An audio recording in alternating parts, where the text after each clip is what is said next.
esperar con la luna, que llegue la noche, y si la distancia es mi destino, amor, quiero anochecer siempre contigo, y así esperar con la luna, que llegue la noche.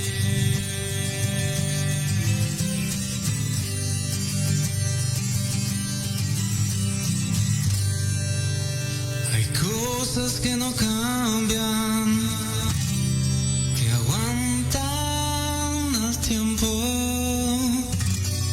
como las montañas. Estás escuchando Proyecto Radio MX con sentido social. Las opiniones vertidas en este programa son exclusiva responsabilidad de quienes las emiten y no representan necesariamente el pensamiento ni la línea editorial de Proyecto Radio MX.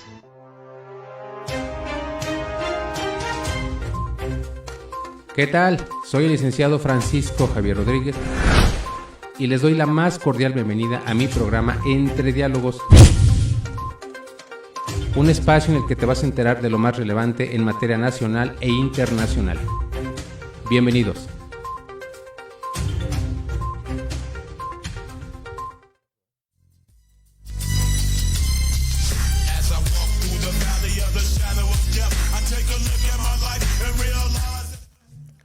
¿Qué tal? Buenas tardes. Bienvenidos. Hoy es sábado 4 de marzo del año 2023. Arrancamos el tercer mes del año y arrancamos también con la información nacional. El pasado 26 de febrero de este año, la sociedad civil y partidos políticos de oposición nuevamente celebraron su marcha rosa para protestar contra la aprobación del Plan B, es decir, la reforma electoral del presidente López Obrador. Fue una marcha muy nutrida. Francamente no hay una cifra exacta de los asistentes, pero la plancha del Zócalo y las calles cercanas lucían abarrotadas, estaban llenísimas de gente, y esta misma marcha tuvo lugar en otros estados de la República y fue prácticamente lo mismo. Las calles lucían abarrotadas de muchísima gente que está en contra de este Plan B, y como lo hemos platicado en otros espacios, el fondo de esta marcha sin duda es manifestar oposición contra el presidente López Obrador, contra el partido oficial, y vemos aquí el músculo que muestra nuevamente la sociedad civil y los partidos de oposición. En algunos edificios del Zócalo se colgaron algunas mantas con la imagen de Genaro García Luna, exsecretario de Seguridad Pública de Calderón, para tratar de relacionar al Partido Acción Nacional con este exfuncionario y mitigar de esta manera, desprestigiar la marcha, pero mucha gente de los mismos asistentes se dieron a la tarea de quitar las mantas. Fueron varias, estaban en los pisos más altos, prácticamente en la azotea. No sé cómo lo hicieron, pero mucha gente ayudó en esta labor. Y bueno, hubo ahí algunos encuentros, algunas fricciones entre las personas que fueron a la marcha y otros que están a favor del oficialismo, pero no pasó a mayores.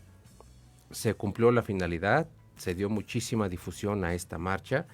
Obviamente hay posiciones encontradas, quien está a favor, quien está en contra, pero vemos aquí nuevamente la división que hay en México de quienes son oficialistas y de quienes no lo son, y que aquí en este espacio ya hemos tratado con mucha amplitud.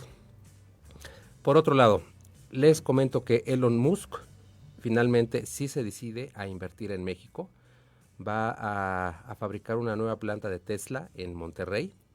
Había controversia de si Musk iba a invertir en México, porque no había seguridad en cuanto al lugar, cuál era la mejor región para abrir esta nueva planta, pero finalmente se decidió que va a ser en Monterrey. Y en este caso, bueno, había el temor de si la entidad contaba con la infraestructura y el suministro de agua suficiente para un proyecto tan importante, y ya se aseguró que sí existe el abasto para esta nueva planta, Ya se confirmó también por parte de Elon Musk esta inversión y hay mucha expectativa al respecto. Se recibe con entusiasmo tanto por parte del empresario como por parte del gobierno mexicano. El gobernador de Nuevo León afirma que este proyecto va a generar 35,000 empleos directos y habrá una próxima visita de Musk a México para platicar sobre este y otros proyectos de inversión. Y es muy importante porque este gigante, obviamente, nos va a traer muchísimo empleo. Y rápidamente les comento también que el domingo pasado miembros del ejército mexicano abrieron fuego contra 7 jóvenes que viajaban en una camioneta en Nuevo Laredo, de los cuales 5 perdieron la vida. Sedena dice que hacía labores de reconocimiento y se percataron de que una camioneta blanca circulaba sin luces y exceso de velocidad.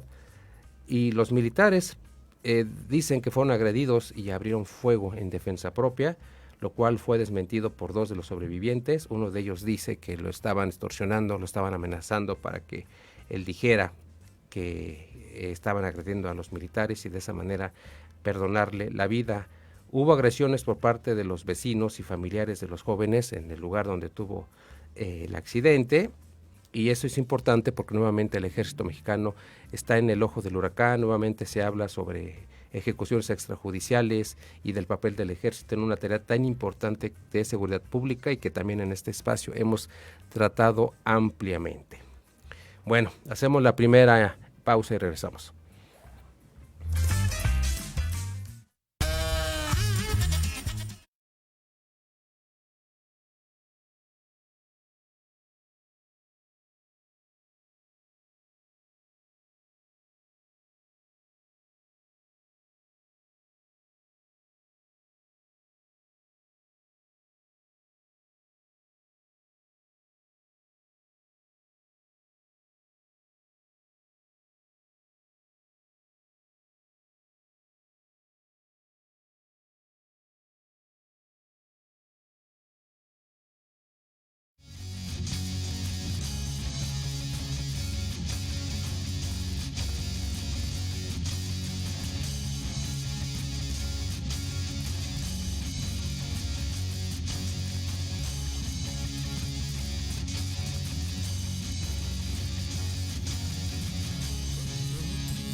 Ya estamos de regreso. Quiero platicarles que en diversas ocasiones el presidente López Obrador se ha pronunciado en relación al gobierno de Perú después de la salida de Pedro Castillo. Ha hecho varios pronunciamientos, la mayoría de ellos en el sentido de que el gobierno de Boluarte es ilegítimo y pide liberar a Pedro Castillo. Esta última declaración ya surtió efectos. De hecho, la presidenta Dina Boluarte anunció hace un par de días el retiro definitivo de su embajador en México.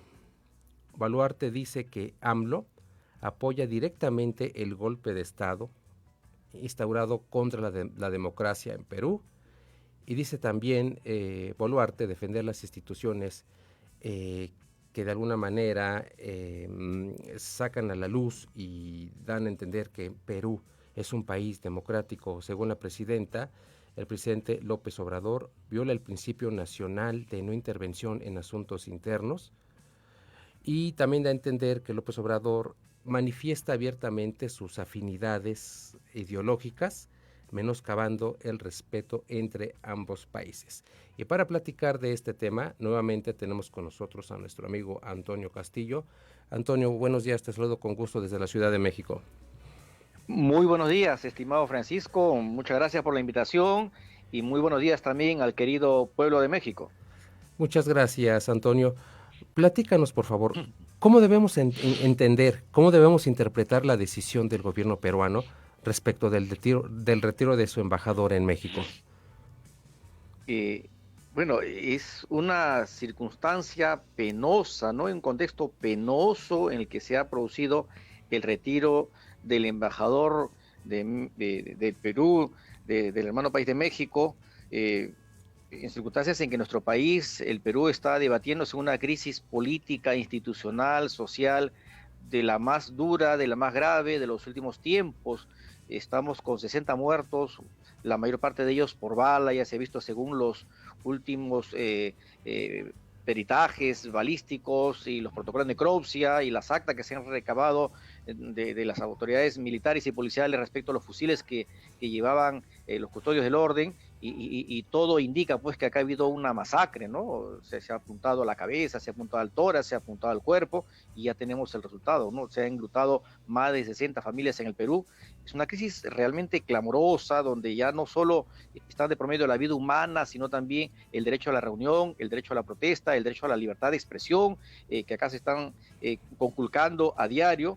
Y en ese contexto, el presidente de México, Manuel López Obrador, ha emitido algunas apreciaciones con las que, al margen de que estemos de acuerdo o no, yo creo que me quedo con aquello que decía de que, sobre todo en el Perú, estamos ante una autoridad, ante una suerte de autoritarismo y de represión. Más allá del tema del expresidente Pedro Castillo, creo que es el problema social el que a nosotros nos preocupa. Creo que, si bien es verdad, existe en el derecho internacional el principio de no intervención, pero creo que una cosa es el derecho a no intervención, otra cosa es el derecho de opinión. En un mundo globalizado como el que estamos viviendo, ¿verdad?, donde los hechos que acontecen en todo el mundo se conocen casi al instante gracias a la tecnología, a los videos, a la información, al internet, no podemos ser ciegos. Creo que ningún ser humano, ninguna autoridad en el mundo puede ser ciega a lo que está pasando en otras latitudes, más aún si se trata de un país hermano. Y aquí se han visto pues todo lo que estamos refiriendo, que son motivo de preocupación ya no solo del presidente Manuel López Obrador, sino también del mundo entero, ¿no es cierto? Se ha pronunciado al respecto el Parlamento Europeo en su momento, el Consejo Permanente de la OEA, la Comisión Interamericana de Derechos Humanos, la propia ONU le está pidiendo información, ¿no es cierto? El Alto Comisionado para los Derechos Humanos de la ONU le está pidiendo información al gobierno peruano sobre las violaciones a la vida, a la salud, a la integridad física de los peruanos, en el contexto que acá estamos refiriendo, y por lo tanto creo que la opinión del señor Manuel López Obrador, como de cualquier otro mandatario, si bien es cierto, tal vez puede ser cuestionable desde el punto de vista de las relaciones diplomáticas, pero creo que debió haberse tomado con mayores pinzas, con mayor cuidado, con mayor prudencia, porque está de por medio una historia de más de 200 años de relaciones diplomáticas entre ambos pueblos, ¿verdad? Y más de 500 años si nos remontamos a la época precolombina, en la cual hay todo un pasado común, una cultura muy parecida entre los mayas, los aztecas, los incas, ¿verdad? Y durante la época de la República ha habido pues grandes mecanismos y oportunidades de colaboración mutua y de solidaridad, ¿no? Particularmente a mediados del siglo XIX, cuando gobernaba México el gran Benito Juárez y en Perú nuestro Ramón Castilla, ¿verdad? Y todo eso se ha echado por la borda por declaraciones que son propias del contexto sobre hechos que son difíciles de ocultar, son casi imposibles de ocultar. Yo creo que una cosa es el derecho diplomático, la no intervención, otra cosa es el derecho a la vida. Y aquí en el Perú ya está probado, ¿verdad?, que se está violando el derecho sagrado a la vida, el derecho humano a la vida y a la libertad, que no tiene fronteras, que no tiene límites, que es más importante que cualquier otro principio u otro criterio de orden institucional o internacional. El derecho humano a la vida es un derecho universal, está consagrado así también en la Declaración Universal de los Derechos Humanos. Por lo tanto, estimado Francisco, creo que las declaraciones del presidente AMLO, el tratamiento que le ha dado el gobierno peruano, creo que están dándose en una circunstancia y en un nivel poco prudente. Creo que se puede haber optado por otros mecanismos, como el llamado en consulta a los embajadores, como las notas de protesta.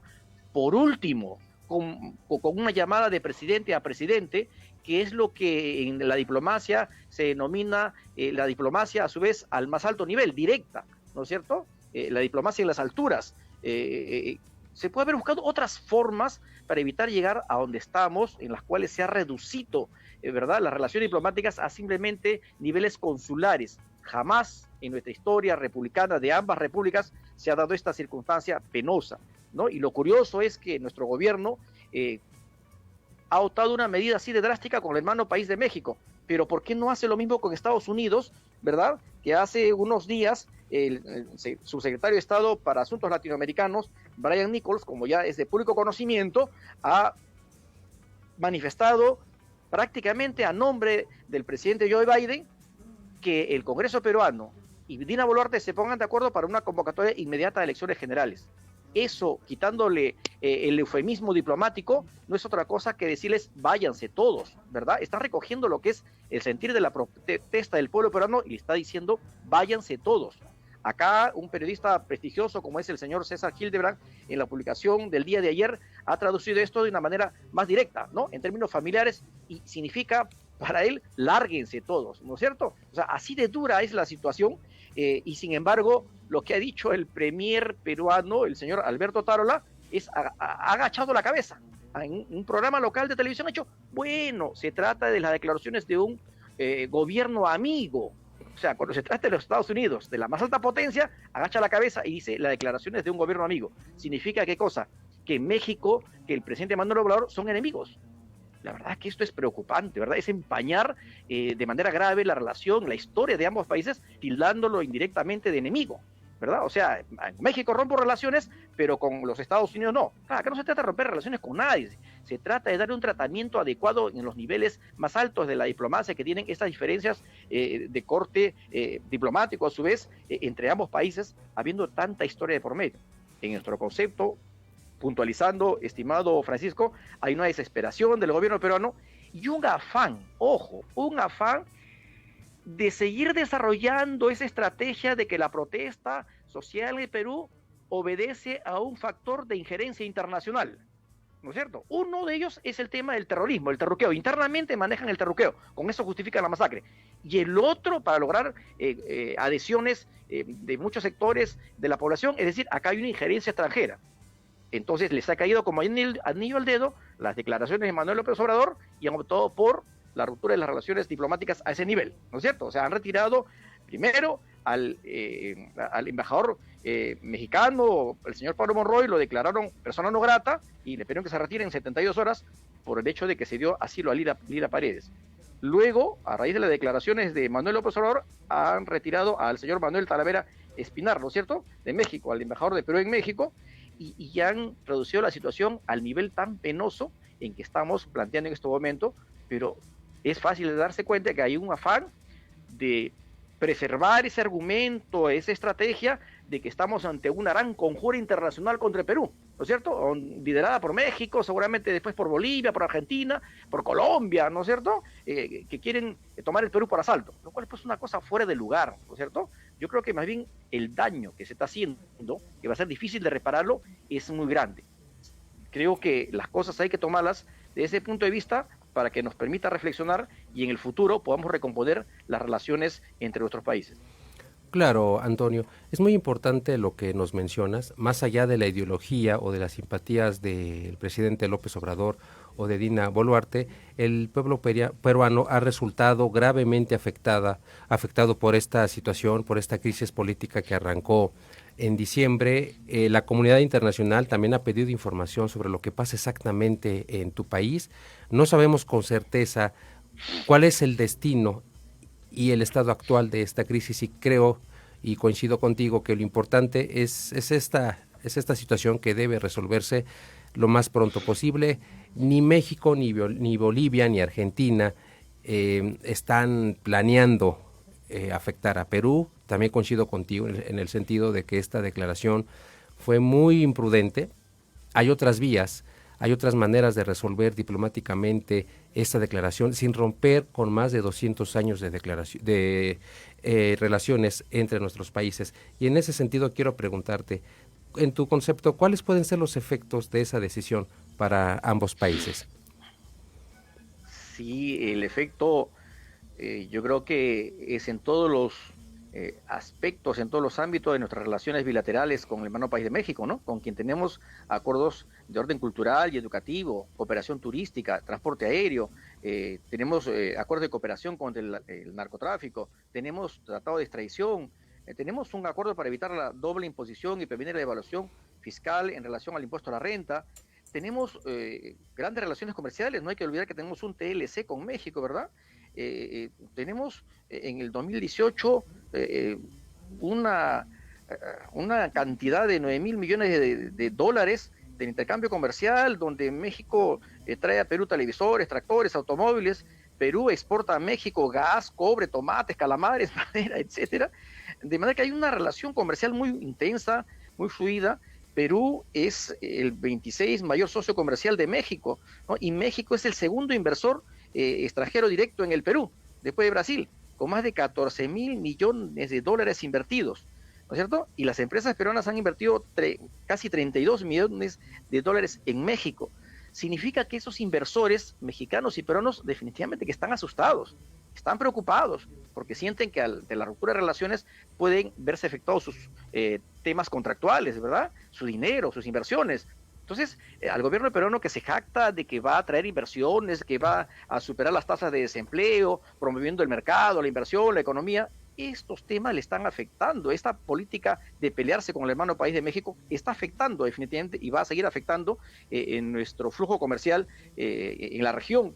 Entonces, creo que el daño que se está haciendo es realmente grave, cuando eso jamás debió haber ocurrido, porque nunca se ha dado en la historia de nuestros países. Todo lo contrario, ni siquiera en la época en la cual México le dio asilo al señor Víctor Raúl Ayala Torre, ¿no es cierto? Víctor Raúl Ayala Torre en la década del 20, los años 30, hasta fundó el partido aprista, ¿no es cierto?, que para el régimen de entonces aquí en Perú era pues un enemigo, era comunista, era una opción política también internacionalista, ¿no es cierto? Acordémonos que la agrupación de Víctor Raúl Ayala Torre, en su fuente primigenia, plasmada en su obra El antiimperialismo y el APRA, hablaba de la nacionalización de tierras e industrias, ¿no es cierto? Hablaba de la unidad política de América Latina como uno de sus programas maximalistas. Sin embargo, a ningún gobierno peruano se le ocurrió romper relaciones diplomáticas con México por el hecho de que ahí estaba alojado, estaba asilado el señor Víctor Raúl Ayala Torre, con todo un proyecto político que supuestamente iba a cambiar las estructuras económicas y políticas de nuestro país. De manera que acá lo que ha ocurrido pues es un exabrupto, por decirlo menos, de parte de nuestro gobierno, lamentablemente, y está afectando todo lo que acabamos de manifestar, todo el nivel de relaciones comerciales, sociales, diplomáticas, contractuales que tenemos con el hermano país de México. Claro, Antonio, es una situación complicada. Yo espero en verdad que esto se resuelva pronto por el bien de ambos países, por el bien de la región. Y quiero preguntarte, ¿tú crees que en el corto plazo hay alguna manera de resolver esta fricción entre nuestros países? Muchísimo nos gustaría que sea así, que sea hoy, mañana mismo, pero vemos que lamentablemente para nuestro gobierno este es un caballito de batalla, ¿no es cierto? Ellos necesitan justificar de alguna manera la masacre, y la atribuyen a dos factores, como hemos referido, ¿no? El interno es el terruqueo, ¿no? Son terroristas, son vándalos, son organizaciones criminales y hay que echarles bala, ¿no es cierto? Palos y bombas. Y a nivel internacional es toda una conjura, todo un complot liderado por el señor Manuel López Obrador. De manera que durante este régimen que preside la señora Dina Boluarte, dudo mucho que sea posible el restablecimiento inmediato de las relaciones entre nuestros hermanos países. Probablemente hay que esperar que esta señora renuncie o de alguna manera pues se cambie este régimen, porque así como están las cosas, tengo mis serias dudas y parece que vamos a tener que esperar un poquito, muy a nuestro pesar, porque la verdad es que nuestra identificación entre ambos países es cultural. Más allá de los temas comerciales, es cultural, es espiritual, ¿no es cierto? Aquí en Perú, no sé si ustedes saben, estimado Francisco, la forma más alegre, más afectuosa de saludar incluso a un familiar, a una amistad que cumple años, es traerle los famosos mariachis, ¿no? Para que canten las mañanitas. Solo a manera de ejemplo para que veas la integración que hay con el hermano país de México, ¿no? Es una integración espiritual, de orden moral, de orden histórico. Y todo eso, lamentablemente, está en suspenso hasta nuevo aviso por el apresuramiento, el exabrupto de nuestro gobierno, de nuestra Cancillería, del señor Alberto Tarola, de la señora Dina Boluarte, de alejarnos del país de México con quien tenemos tanto cariño de la manera más natural e histórica. Claro, Antonio.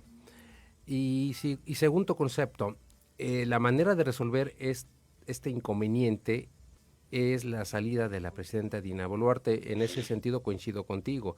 Mientras la presidenta no cambie su manera de pensar, dudo mucho que en la vigencia de su presidencia vaya a haber algún mejoramiento de las relaciones entre México y Perú.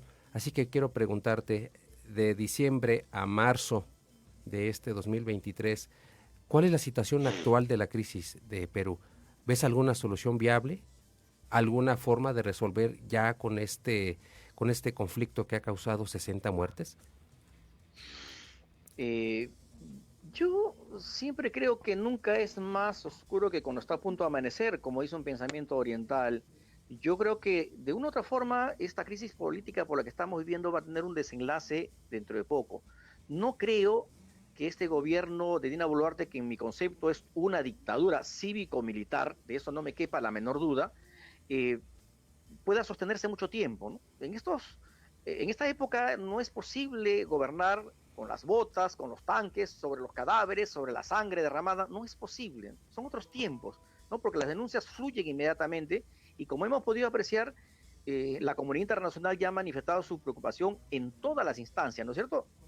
El Parlamento Europeo, la Unión Europea, la Corte Interamericana de Derechos Humanos, la Comisión Permanente de la OEA, la propia ONU, ¿no es cierto? El Alto Comisionado para los Derechos Humanos de las Naciones Unidas ya le ha pedido informe al gobierno peruano dentro de 60 días. En nuestro concepto debió haber sido mucho menos, pero bueno, hay toda una preocupación y como hemos referido, los propios Estados Unidos de Norteamérica están muy preocupados, ¿verdad? Porque ellos obviamente tienen inversiones, tienen intereses en la región y en nuestro país, y están preocupados también por sus inversiones, por sus inversores, y el país está desestabilizado, ¿verdad? Este gobierno no da garantía a nadie. Supuestamente lo habían sacado a Castillo porque el país estaba en inestabilidad, los capitales se ahuyentaban, pero acá está sucediendo lo peor. El país está totalmente agitado, totalmente inseguro para cualquiera. Entonces, un gobierno así es difícil que se pueda sostener con esos antecedentes, con ese proceder, porque no sabe hacer otra cosa. Del momento que el gobierno, el premier, ¿no es cierto?, sataniza, demoniza, califica a los que protestan como terroristas, como vándalos, como organizaciones criminales, está cortando toda posibilidad de diálogo, ¿no es cierto? Entonces, si no hay diálogo, si no se ponen de acuerdo y adicionalmente el Congreso ha cerrado todas las puertas para un nuevo proceso electoral, la presidenta dice, no renuncio, y entre el Congreso y la presidenta se juegan al gran bonetón, es difícil que el país se pueda conducir satisfactoriamente. Por lo tanto, creo yo que la presión social que está llevándose a cabo en estos días, en estas horas, hay gente que está protestando en la calle, que se está trasladando desde las alturas de Juliaca, de Puno, de Ayacucho y de otros departamentos hacia Lima, haciendo sentir su voz de protesta, ¿verdad? Eso está logrando la congregación, la convocatoria y el apoyo de los llamados conos de Lima, que son las zonas populares, con sus vaivenes, sus avances y retrocesos, porque obviamente son seres humanos y se toman sus días para descansar, pero la protesta va a continuar. De ahí la preocupación a nivel internacional. Esta última no es casual, estimado Francisco, obedece pues a la información que ha surgido del Perú, de los videos que reflejan el nivel de represión abusiva que existe sobre la protesta, de manera de que hay una presión ya interna fuerte y hay una presión internacional, y el gobierno no va a durar, creo yo, porque no es posible, no es compatible con el sistema democrático que impera en toda la región en estos tiempos y a nivel mundial. Estamos ante el ojo del mundo. Los reflectores del mundo entero, del globo terráqueo en su conjunto, están sobre el gobierno peruano. Los 193 países del globo terráqueo, ¿no es cierto?, organizados a través de las Naciones Unidas, están sobre el Perú, ¿no es cierto? Y yo no creo que el gobierno peruano pues tenga la capacidad, no son pues Superman ni Super Niña para superar una circunstancia así de deterioro institucional generada por ellos mismos, ¿no? Por la forma de proceder y de tratar un conflicto social para el cual hay que tener nivel de estadista, y acá no, han tenido un nivel represivo simplemente, ¿no? Nivel de avalamiento, y eso tiene pues sus debilidades, y el gobierno, yo creo que se va a caer. El día de hoy, hemos visto, los titulares están de algunos diarios sacando las declaraciones del señor Alberto Tarola en la Fiscalía de hace unos días, en las investigaciones que se están siguiendo por delito de genocidio, por delito de homicidio calificado en agravio de las víctimas de la protesta, y sin embargo el señor que ha dicho, no es mi tema, pregúntele a las Fuerzas Armadas. En otras palabras, ¿no es cierto? Las Fuerzas Armadas tendrán que responder. O sea, ya se lavó las manos, como Poncio Pilatos antes de Semana Santa, y ha dejado el tema en manos de las Fuerzas Armadas. Eso definitivamente no creo que les caiga nada simpático a los generales, a los oficiales de los cuerpos policiales y armados, ¿verdad? Que el premier, que tiene que ver directamente con el manejo político de este tema, los deje solos, ¿no? Prácticamente los empuje a que rendan cuentas ante la justicia. Cuando todos sabemos, yo soy abogado, ustedes como periodistas y la opinión pública sabe que la policía y los miembros del ejército no disparan si es que no tienen órdenes expresas de sus superiores, ¿verdad? Si han disparado es porque tienen orden expresa de sus superiores. Y los superiores no ordenan disparar si no tienen el respaldo político, ¿verdad? Saben que si va a haber muertes, va a haber investigaciones, y tienen que haberles manifestado el respaldo político del Congreso, del Ministerio Público, del Poder Judicial, y el respaldo político del Primerato, el respaldo político de los ministerios respectivos del Interior y de Defensa, y el respaldo mediático incluso, de manera que ellos se han visto con toda la fuerza para arremeter contra la población y generar la masacre que hemos visto, ¿verdad? Y ahora los dejan solos.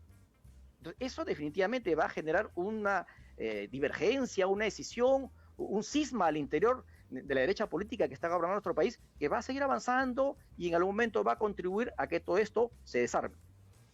Coincido contigo, Antonio. La mejor manera de resolver esta crisis política empieza precisamente porque el gobierno adopte una posición de Estado que empiece por respetar los derechos humanos del pueblo peruano y ver la mejor manera de negociar una salida a este conflicto, que si siguen las cosas como están, y bien lo has referido, los muertos por parte del oficialismo siempre tienen que estar avalados por todo el sistema y por toda la estructura política, por los efectos posteriores que van a tener lugar. Espero yo en verdad que esto se resuelva pronto, Castillo, y te agradezco muchísimo tu colaboración nuevamente para mi programa, y espero contar contigo para en otra ocasión. A ustedes también, muchísimas gracias, un abrazo grande, muy buenas tardes y felicidades para todo el querido pueblo de México, ¿eh? Gracias, Antonio. Un abrazo hasta Perú. Un abrazo. Y bueno, pasando a otras noticias, les comento que en Argentina 2 hombres en una motocicleta disparan contra un supermercado, propiedad de los suegros del futbolista Lionel Messi. Los atacantes dejan un mensaje, una cartulina, dijéramos, en la que se lee textualmente: Messi, te estamos esperando, Joaquín es narco y no te vas a cuidar. Esta manta causó mucha controversia, sobre todo en los ciudadanos del Rosario, que es donde vive Messi, que piden más presupuesto para combatir al narco, para reducir la violencia y toda la delincuencia que se ha disparado en esa región. Muchos interpretan este mensaje como que tiene contenido político y se dirige contra el gobierno. Otros dicen que sencillamente es una muestra más de que la delincuencia en el Rosario, en Argentina, ha ganado la batalla, incluso en contra de las autoridades. Esa es la cuestión. Como hemos visto, la delincuencia está por doquier y no dudo mucho que en Argentina es un país que está pasando por muchísimos momentos difíciles, también haga estragos en este hermano país. Por otro lado, en Grecia se registró un fuerte choque de trenes que dejó 57 muertos, y el accidente también generó protestas en las ciudades de Tesalónica y Larisa, donde ocurrió el accidente. Los protestantes dicen que el accidente pudo evitarse y que este se dio por falta de mantenimiento y por falta de interés de las autoridades de estas regiones. Hacemos una segunda pausa y regresamos.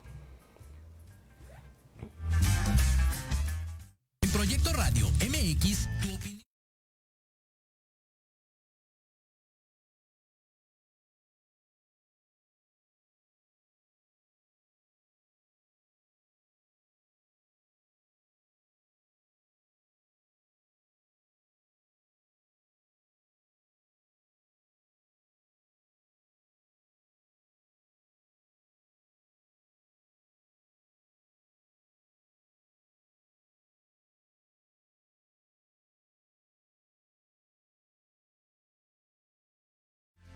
Conocerás de la mano de grandes maestros la influencia de los astros en tu vida, el poder de la magia, la talismánica y los secretos que el tarot tiene para ti. Tenemos una cita aquí, por Proyecto Radio MX, la radio con sentido social.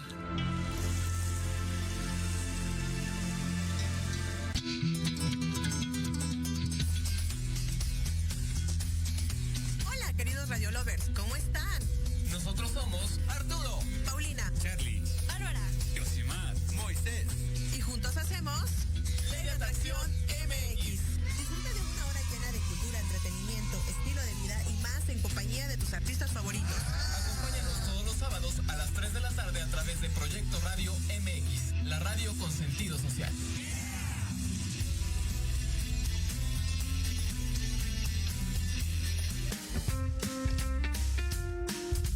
Los espero todos los lunes a partir de las 11 de la mañana a las notas que no se notan. Noticias importantes que no brillan, pero que en este programa las conocerán. Solo a través de Proyecto Radio MX con sentido social. Aprende a conocer las verdaderas causas que provocan sufrimiento o atraen enfermedades y situaciones difíciles a tu vida. ¡Por Dios, tengo miedo! Piensa en transformarte. Piensa en Jisoo. No te pierdas todos los lunes de 12 a 1, Sana sin medicamento.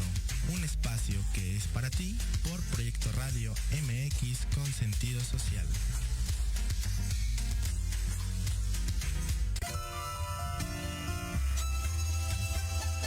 Libreando, un espacio pensado para fomentar la lectura, conocerte mejor, transformar, aclarar tus creencias, acciones, emociones y actitudes desde un punto de vista autocrítico. Conducido por Ivonne Barrera y Eric Domínguez. Acompáñanos cada lunes a partir de las 4 de la tarde por Proyecto Radio MX, con sentido social.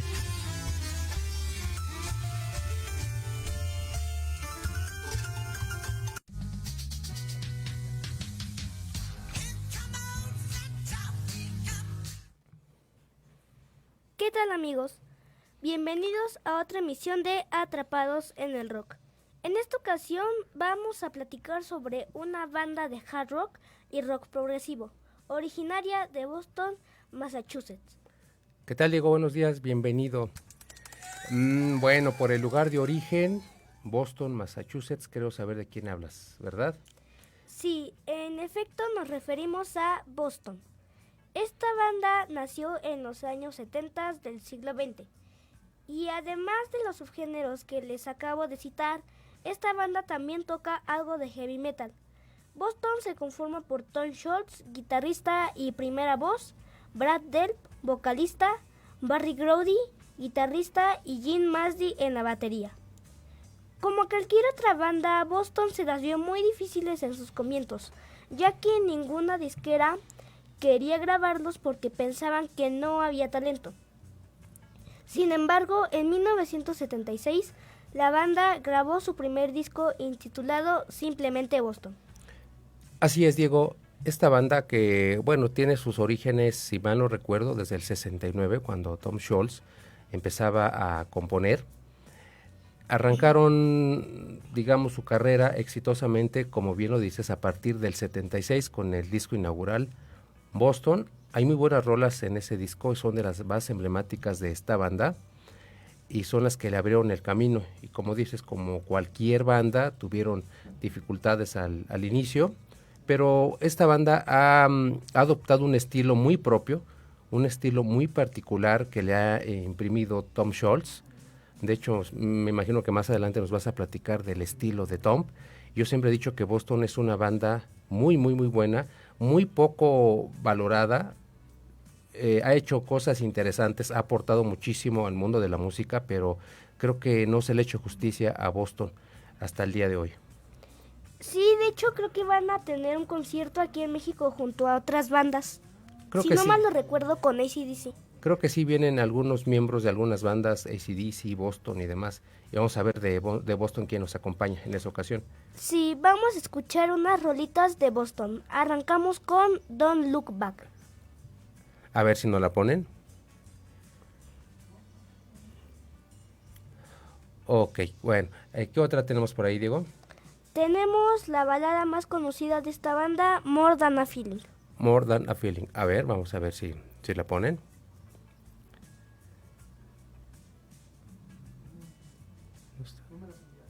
Sí. Ay, no. Ok. Bueno, ¿qué otras tenemos por ahí, Diego? Tenemos Walk On y I Think I Like It. Exactamente, Diego. Fíjate que de estas rolas que nos mencionas, More Than a Feeling es de las más conocidas. Esta balada, pues todo mundo la hemos conocido. Tal vez no nos gusta la rola, pero finalmente es una rola muy emblemática, muy popular de Boston. Don't Look Back. Esta letra, Diego, es muy interesante. Habla de cómo los seres humanos tenemos momentos difíciles, pero siempre hay que sobreponerse, siempre que hay que salir adelante. Hay que tener la perspectiva de mirar hacia el futuro y siempre echarle ganas. De ahí el título de la rola, Don't Look Back, no veas atrás. De hecho, se arranca la canción, no veas atrás, un nuevo día está comenzando, un nuevo amanecer te espera y las cosas pueden ir mejor. Y más o menos en ese mismo sentido, tenemos, por ejemplo, I Think I Like It, más o menos tiene el mismo sentido, es decir, se trata de una rolita que habla también de algún momento particular, cuando los seres humanos estamos tristes por alguna situación, por alguna algo malo que pasó y demás, pero finalmente debemos tener el ímpetu y las ganas de salir adelante. Yo en lo particular puedo decirte que me gustan muchísimo las letras de Boston por este tipo de mensajes tan positivos que transmiten a la gente, además de que el estilo de Tom Scholz, como te digo, su estilo de tocar la guitarra es muy particular de esta banda. De tantos guitarristas buenísimos que hay en el mundo del rock, el estilo de Tom Scholz es único. Yo no lo he escuchado, ni por lo menos ser imitado por otro guitarrista. Es algo muy propio de Tom. Como te digo, le ha dado identidad a esta banda. ¿Qué más nos puedes decir, Diego, de Boston? Bueno, la discografía de esta banda se conforma por 5 álbumes de estudio, 3 recopilatorios y 19 sencillos. Ok. Una de las grandes aportaciones de Tom Scholz al mundo del rock es la tecnología de Rockman, que fue utilizada por Def Leppard en su álbum Hysteria. Les platico rápidamente que la tecnología Rockman consiste en el uso de un pequeño amplificador con auriculares que simula los desgarradores sonidos de guitarra. El principal artífice de este sonido es Tom Scholz, cuyo invento fue una gran aportación al rock, pero nunca ha figurado en las listas oficiales de los mejores guitarristas del mundo. Exactamente, Diego, como te comentaba, Tom Scholz, apodado también Rockman, hizo un aporte muy importante al mundo del rock. Como dice, se trata de la tecnología Rockman, dices, ¿verdad? Sí. Rockman. El Rockman efectivamente es un pequeño amplificador, pero Tom Scholz lo usa de una manera diferente que produce sonidos distorsionados en la guitarra. Y el hecho de que se escuchen distorsionados no significa que sean malos. O sea, esa distorsión, Tom la hace elegante, la hace muy armónica, y todos los solos de las rolas de Boston tienen este especial sello, esta característica. Y como te comentaba, Tom Scholz es un guitarrista extraordinario, es muy técnico y muy propio en lo que hace. Desgraciadamente yo no lo he visto figurar en las listas de los grandes guitarristas del rock. He visto por ahí muchas publicaciones en redes sociales que se van más por los guitarristas, no tanto por la técnica y por lo que hagan o aportan al mundo del rock, sino más bien por la popularidad, porque son conocidos, independientemente de que sean técnicos o no con lo que hacen. Yo creo que se clasifica a los guitarristas entre buenos y malos, sencillamente si son populares o no. Tenemos, por ejemplo, el caso de Slash. Es un guitarrista que es bueno, pero todo el mundo lo clasifica entre los mejores, pues porque es muy popular. Creo que es más bien su popularidad la que lo tiene como uno de los mejores guitarristas, más que lo que hace con la guitarra. Y hay otros que tienen un lugar ganadísimo en este top, como Brian May, que también es muy bueno. Pero hay otros que no son reconocidos, y es el caso de Tom. Yo espero en verdad que algún día se le haga justicia, que algún día se reconozca el talento y la aportación de Tom al mundo del rock en general. Es muy bueno, y ojalá que él sea quien nos visite en la Arena Ciudad de México. Y quiero preguntarte, Diego, no sé, tal vez en alguna ocasión nos puedas hacer un programa en el que hablemos de los guitarristas, que son muy buenos, pero que casi no los conoce la gente, y seguramente vamos a incluir a Tom Scholz. Sí, claro, de hecho ya tengo, ahí estoy escribiendo una lista de guitarristas que no son tan famosos, pero sí han aportado algo bueno para el mundo del rock. Estaría muy interesante, Diego, vamos a ver qué guitarristas podemos incluir en un top. A veces nos haces un top 5 de guitarristas buenos pero pocos conocidos, para que la banda, para que el público, la audiencia de Entre Diálogos y Atrapados en el Rock pueda conocer un poco más de guitarristas que también han aportado muchísimo al mundo del rock. Y a ver, quiero preguntarte rápidamente, ¿a ti te gusta Boston y cuáles son tus rolas favoritas? Bueno, sí me gusta Boston. Y en realidad las canciones favoritas son las que mencioné anteriormente. Ok, pero ¿cuál es tu favorita en especial? Bueno, mi favorita en especial son dos. Ok. Es la de More Than a Feeling y I Think I Like It. Exactamente, esa rola es muy buena, Diego. Bueno, lástima que no la pusieron en cabina, pero es buenísima. Te la recomiendo muchísimo. Esta rola se grabó ya en los 80, si no mal lo recuerdo, es del 86 y es del álbum Tercera Parada, Third Stage, muy recomendable.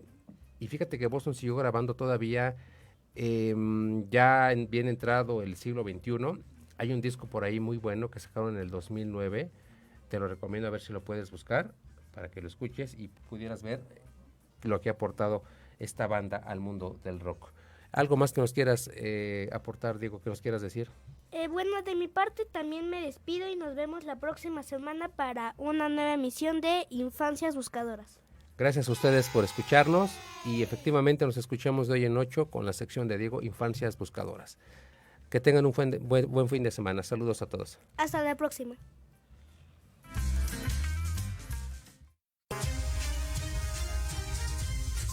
Amigos, muchísimas gracias por sintonizarnos este fin de semana, y los esperamos el próximo sábado para una nueva emisión de Entre Diálogos. Hasta pronto.